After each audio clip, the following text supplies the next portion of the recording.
So let's kick things off by taking a look at shape number 1 of the C major scale. Now, this scale shape is based around the C chord shape. We are using shapes that originate or are derived from the CAGED system. The CAGED system being a system that allows us to organize the entire fretboard based around our 5 basic chord shapes of C, A, G, E, and D. Let's have a look first of all at the root notes. The root notes are located on the 3rd fret of the A and the 1st fret of the B. And you can see that they are in the same position as our C chord. They're in exactly the same area. So when we're playing this scale, you very much have that C chord shape in mind. Let's take a look at the shape playing from the lowest root note to the highest root note. On the A string, onto the D, this is an open position scale shape, so we have some open strings. Onto the G string, and finally the B string.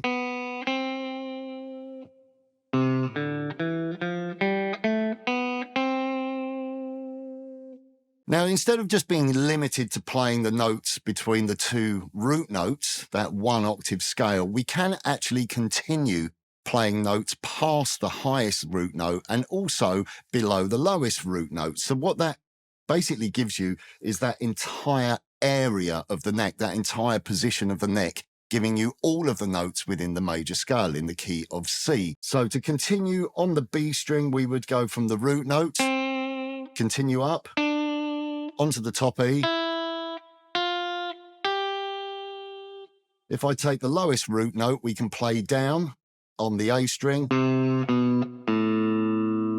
onto the low E.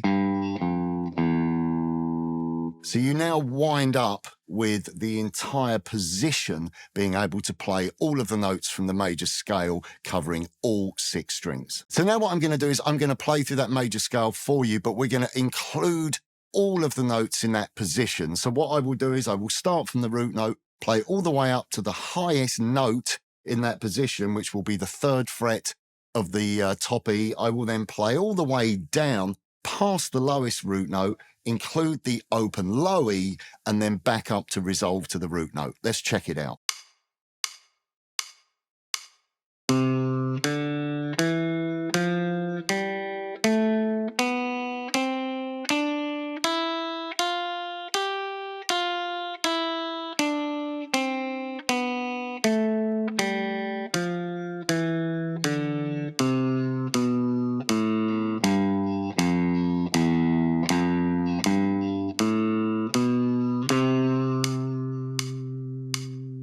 Now, this is an open position scale. It makes use of the open strings, and this scale works really well in this position if you're playing chord progressions and you want to add little melodic runs, little melodic figures in between the chords.